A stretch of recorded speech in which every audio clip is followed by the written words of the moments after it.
Hello students, this is C Karishma Bansal from My Future Academy. अब अपन लोगों का कुछ 4.3 के कुछ सम्स बाकी थे, पहले मैं वो करवा देती हूँ। सीबीएसई स्टूडेंट्स, तुम लोग से ये जो इक्वेशंस बन रहे हैं ना, उसका तुम लोग है ना ये क्वाड्रेटिक फॉर्मूला से इसका सोल्यूशन निकाल दो। तुम लोग सम्स नहीं समझोगे तो भी चलेगा, समझोगे तो भी अच्छी बात है। क्वेश्चन नंबर 5 4.3 में इस तरह से बोला गया है कि शिफाली के मैथमेटिक्स और इंग्लिश दोनों को मिला के 30 मार्क आए। बोला है अगर शिफाली के मैथमेटिक्स में 2 मार्क्स ज़्यादा आए होते और इंग्लिश में 3 मार्क्स कम आए होते। मैंने क्या बोला, अगर शिफाली के जो अभी मैथमेटिक्स में मार्क्स आए हैं उससे 2 मार्क्स ज़्यादा आए होते और शिफाली के अभी जो इंग्लिश में मार्क्स आए उससे 3 मार्क्स कम आए होते और उन दोनों मार्क्स को अपन मल्टीप्लाई करते तो तुम्हारा जो प्रोडक्ट आता, प्रोडक्ट मतलब मल्टीप्लिकेशन, वो होता 120। मैंने बोला ठीक है, अभी शिफाली के मार्क्स मैथमेटिक्स में सपोज x है तो शिफाली के मार्क्स इंग्लिश में कितने हो जाएंगे। अगर टोटल मार्क्स 30 है तो तुम्हारे शिफाली के इंग्लिश में कितने मार्क्स होंगे, 30 माइनस एक्स, 30 माइनस मैथमेटिक्स के मार्क्स मतलब 30 माइनस एक्स। अब क्वेश्चन में ऐसा बोला है मैथमेटिक्स में अगर उसके 2 मार्क्स ज़्यादा आते मतलब x + 2 आते और इंग्लिश में उसके 3 मार्क्स कम आते मतलब 30 माइनस एक्स माइनस 3 मतलब 27 माइनस एक्स आते और अपन ये दोनों जो नए मार्क्स है ना, जो अपन प्लस और माइनस करने के बाद आए, उनको अपन मल्टीप्लाई करते तो मेरा जो बोलते हैं ना प्रोडक्ट होता है वो 210 होता। तो मैं बोलूँगी x + 2 multiply by 27 minus x is equals to 210। अब इसको ब्रैकेट ओपन करके जब मैं इक्वेशन लाऊंगी तो इक्वेशन आएगा -x² + 25x - 156। मैंने हमेशा समझाया है x² माइनस में नहीं होना चाहिए। अगर x² माइनस में तो सबकी साइन चेंज कर दो तो x² प्लस में हो जाएगा, 25x माइनस में हो जाएगा और 156 प्लस में हो जाएगा। ठीक है, ये अब तुम्हारा इक्वेशन आ गया। ये इक्वेशन को या फिर स्प्लिटिंग ऑफ मिडल टर्म्स या फिर quadratic equation formula that is -b + -√b² - 4ac upon 2a, ये वाली फॉर्मूला या स्प्लिटिंग ऑफ मिडल टर्म, दोनों में से आपको जो यूज करना है उसको यूज करके आप लोग मुझे ये सोल्यूशन करके देंगे। क्वेश्चन नंबर 6 मैं ऑलरेडी करवा चुकी हूँ। क्वेश्चन नंबर 7 पे आते हैं। तुम लोगों को ऐसा बोला है 2 नंबर है, एक लार्जर नंबर है, एक स्मॉलर नंबर है। लार्जर नंबर का जो स्क्वायर है ना, लार्जर नंबर का जो स्क्वायर है वो स्मॉलर नंबर के स्क्वायर से 8 गुना है। नहीं, वापस देखते हैं। लार्जर नंबर तुम्हारा x है, तुम्हारा लार्जर नंबर का स्क्वायर क्या हो जाएगा, x²। ऐसा बोला है स्मॉलर नंबर जो है ना वो लार्जर नंबर से 8 गुना है, लार्जर नंबर के स्क्वायर से नहीं, लार्जर नंबर से 8 गुना है। वापस सुन लो, तुम्हारा लार्जर नंबर x है तो लार्जर नंबर का स्क्वायर क्या हो जाएगा, x²। ऐसा बोला है स्मॉलर नंबर का जो स्क्वायर है, स्मॉलर नंबर नहीं, स्मॉलर नंबर का जो स्क्वायर है वो कितना है, तुम्हारे लार्जर नंबर का 8 गुना मतलब 8x है। अब ऐसा बोला है जो लार्जर का स्क्वायर है और जो स्मॉलर का स्क्वायर है, इन दोनों में डिफरेंस मतलब x² - 8x में 180 का डिफरेंस है। तो मैं लिखूंगी x² - 8x is equals to 180। 180 को इस साइड ले आऊंगी तो मेरा इक्वेशन बन जाएगा quadratic equation, x² - 8x - 180 is equals to 0। अब आप लोग इसको मुझे सॉल्व करके, भले आप splitting of middle term use कीजिए तो वो कीजिए और अगर आपको क्वाड्रेटिक इक्वेशन यूज़ करना है तो वो कीजिए और मुझे सोल्यूशन भेजिए। इलस्ट्रेशन 18 आप खुद से करेंगे, क्वेश्चन नंबर 8 आप खुद से करेंगे, वो सेम एज इलस्ट्रेशन 15 है जो मैंने आप लोगों को समझाया था प्रीवियस वीडियो में। Question number 9 very very very very important. ठीक है स्टूडेंट्स, इसमें ऐसा बोला है एक बड़ा टैप है और एक छोटा टैप है, वो दोनों मिलके पूरा एक टैंक को 9/3/8 9 × 3/8 आवर्स में फुलफिल करते हैं। क्या बोला, तुम लोगों को बोला है कि तुम्हारा जो लार्जर टैप है और स्मॉलर टैप है वो दोनों उस टैंक को कितनी देर में फिल करते हैं, 9 × 3/8। अब तुम लोगों को यहाँ पे क्या बोला है, बताओ कितना टाइम लार्जर टेप अकेला लेगा और स्मॉलर टेप अकेला लेगा उस पर्टिकुलर टैंक को भरने के लिए।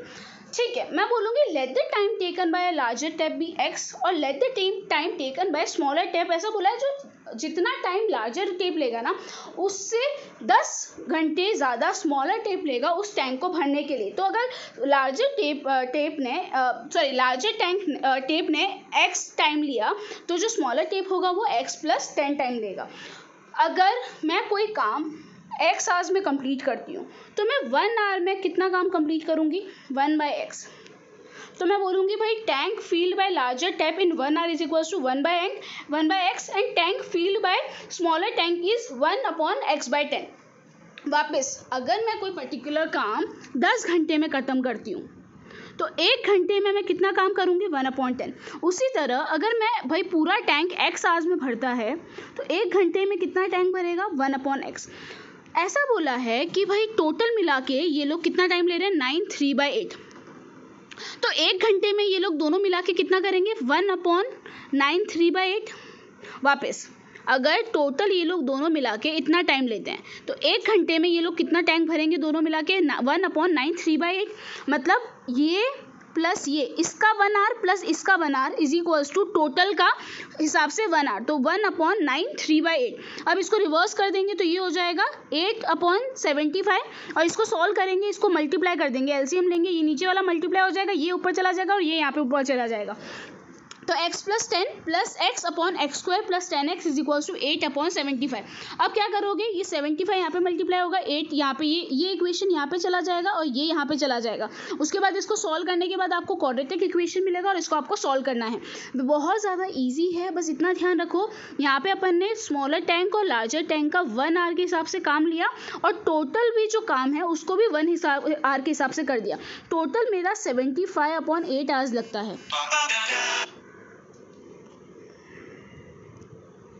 टोटल मुझे 75/8 आवर्स लगता है, तो मुझे 1 घंटे में मैं कितना काम करूँगी, मैं 8/75 जितना काम करूँगी।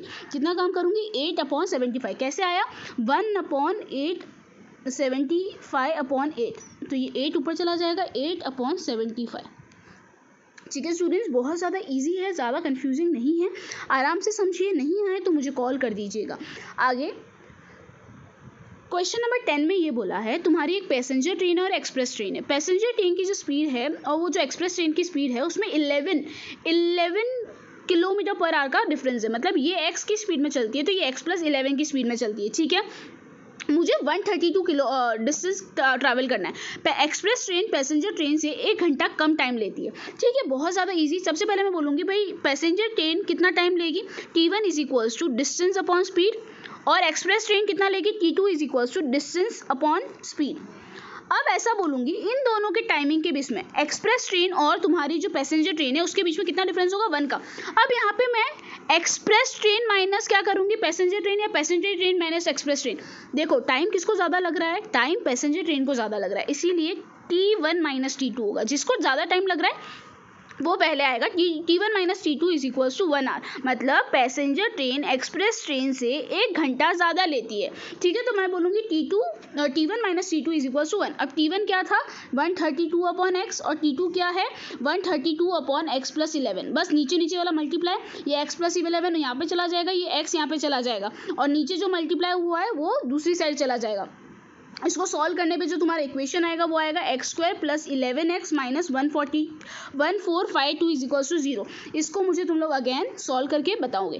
क्वेश्चन नंबर 11 जो है वो तुम्हारा होमवर्क रहेगा। अब अपन लोगों को कुछ नया समझना है। ये अपन ऑलरेडी मैं प्रीवियस वीडियो में समझा चुकी हूँ कि जो ये b² - 4ac होता है उसको अपन डिस्क्रिमिनेंट बोलते हैं। b² - 4ac अगर 0 से बड़ा है तो तुम्हारा 2 रियल रूट्स x की 2 अलग अलग डिस्टिंक्ट वैल्यू अवेलेबल है। b² - 4ac 0 के बराबर है तो 2x की सेम वैल्यू अवेलेबल है, और b² - 4ac 0 से छोटा है तो तुम्हारा कोई भी रियल रूट्स अवेलेबल नहीं है। एक्सरसाइज 4.4 आप कंप्लीटली खुद से ही करेंगे, मैं सिर्फ आप लोगों को कुछ सम्स करवा रही हूँ, वो देख लीजिए। एक्सरसाइज 4.4 का क्वेश्चन नंबर 1 और 3 होमवर्क है। क्वेश्चन 1 का 1 और 3, 2 मैं करवा रही हूँ। देखो 3x² - 4 √3x + 4 ऐसा पूछा है, इसका नेचर बताओ, रूट्स के नेचर बताओ। नेचर बताओ मतलब मुझे ये बताना है 2 रूट्स एग्जिस्ट करते हैं, 2 सेम रूट एग्जिस्ट करते हैं, नो रूट एग्जिस्ट करते हैं। तो मैं निकाला b² - 4ac, a हो जाएगा 3, b हो जाएगा -4 √3 और c हो जाएगा +4। b² मतलब -4 √3 का स्क्वायर -4 × ac, 4 × 3 × 4। अब क्या होगा, इसका स्क्वायर करेंगे, स्क्वायर करते तो माइनस तो वैसे भी हट जाता है। 4 का स्क्वायर 16 और √3 का स्क्वायर, मतलब स्क्वायर और रूट एक दूसरे से कैंसिल, मतलब 16 × 3 48, और इसको मल्टीप्लाई करेंगे तो 48 - 48 0। मतलब तुम्हारा यहाँ पे b² - 4ac कितना आ रहा है 0 आ रहा है। तो ये मतलब क्या दिखा रहा है कि तुम्हारे कितने रूट्स हैं, तुम्हारे 2 रूट्स एग्जिस्ट करते हैं पर कैसे, दोनों सेम है। तो same real roots two same real roots exist. बस इस तरह से आपको लिखना है। क्वेश्चन नंबर 2 में ऐसा बोला है कि तुम्हारा जो b² - 4ac है ना वो 0 है। मतलब क्वेश्चन में ऐसा बोला है कि तुम्हारे दो सेम रियल रूट्स है। जब भी दो सेम रियल रूट्स है मतलब b² - 4ac कितना है 0 है। बोला है k की वैल्यू निकालो। तुम लोगों को k की वैल्यू किस तरह से निकलेगी ये क्वेश्चन है। इसको ओपन करोगे तो तुम्हारा ये आ जाएगा kx² - 2kx + 6। a की वैल्यू हो जाएगी k, b की वैल्यू हो जाएगी, वेरिएबल को छोड़ के सारा ले लेने का 2k, और c की वैल्यू हो जाएगी 6। बस अब इसको पुट करेंगे। पुट करने के बाद तुम लोगों की k की वैल्यू आ जाएगी 6। बहुत ज़्यादा इजी था, कुछ इसमें था नहीं। इलस्ट्रेशन नंबर 16 यहाँ पे डिटर्मिनेंट निकालना है, ये आप खुद से कर सकते हैं। इलस्ट्रेशन नंबर 17 एक बार देख लेते हैं। A pole has to be erected at a point of a boundary of a circular park of diameter 13 centimetre in such a way the difference of its distance from two opposite gate A and B on the boundary is 7 meter. It is possible if yes, at what distance from the gate should the pole be erected? देखो तुम लोगों को एक पोल लगाना है एक ground में जिसका डायामीटर 13 है। अब पूछा है कि भाई ये जो पोल है बताओ ये कितने डिस्टेंस पे लगेगा और क्या उसका जो x और y है, x और ये साइड है ये साइड है, उसकी क्या वैल्यूज हो सकती है। देखो सबसे पहले यहाँ पे अपन लोगों को क्या बोला है कि यहाँ पे देखते हैं the difference of the distance from two vertically opposite fixed gates A and B on the boundary is 7। अगर मैं बोलूँ कि BP x है तो AP क्या हो जाएगा x + 7। इन दोनों के बीच में 7 का डिस्टेंस है, मतलब अगर ये x है तो ये x + 7 है। ये बहुत ज़्यादा क्लियर है। अब मेरे को दिख रहा है कि ये x है, ये x + 7 और ये 13 है, और यहाँ पे पोल खड़ा होगा। पोल हमेशा सीधा खड़ा होगा, मतलब यहाँ पे 90 डिग्री बनेगा। तो यहाँ पे अपन को क्या लगाना है, अपन को यहाँ पे पाइथागोरस थ्योरम लगाना है। पाइथागोरस थ्योरम मतलब AB का square is equals to AP का स्क्वायर प्लस BP का स्क्वायर। अब इसकी वैल्यूज़ पुट करनी है। वैल्यूज़ पुट करके तुम लोगों को एक इक्वेशन मिलेगा। ये इक्वेशन मिल गया। a की वैल्यू 1 है, b की वैल्यू 7 है और c की वैल्यू -60 है। बस इसको अपन को अपने b² - 4ac वाले फॉर्मूलाज में पुट करके देखना है कि आंसर 0 से बड़ा है। अगर 0 से बड़ा है तो अपन को इसकी x की वैल्यूज़ डिटरमाइन करनी है और तुम लोगों को इस तरह से आंसर निकालना है। बहुत ईजी है, इसमें भी कुछ समझने जैसा कुछ नहीं था कि भाई ये डायमीटर 13 दिया है, ये जो दो है इनका बीच में डिस्टेंस 7 का है, मतलब अगर एक x है तो दूसरा x + 7 है। अब पाइथागोरस थ्योरम लगा के अपन को इक्वेशन ढूंढना है और अपनी क्वाड्रेटिक इक्वेशन की फॉर्मूला लगानी है। इलस्ट्रेशन 18 में डिस्क्रिमिनेंट निकालने को बोला है, उसका नेचर बताने को बोला है। तो तुम लोग देख लेना भाई b² - 4ac क्या आ रहा है और उस हिसाब से तुम लोगों को इसका नेचर बताना है और इसकी वैल्यूज ढूंढनी है। ठीक है, कुछ भी डाउट हो तो मुझे पर्सनली पूछ लेना, वरना ये चैप्टर अभी अपन के लिए खत्म हो चुका है। एक्सरसाइज 14.4 में आपको क्वेश्चन नंबर 3, 4, 5 ट्राई करने हैं और क्वेश्चन 1 और 2 में जो क्वेश्चंस मैंने बोले हैं वो ट्राई करने हैं। जो क्वेश्चन नहीं है वो मुझे पूछिएगा, कल अपन जूम क्लास लेंगे।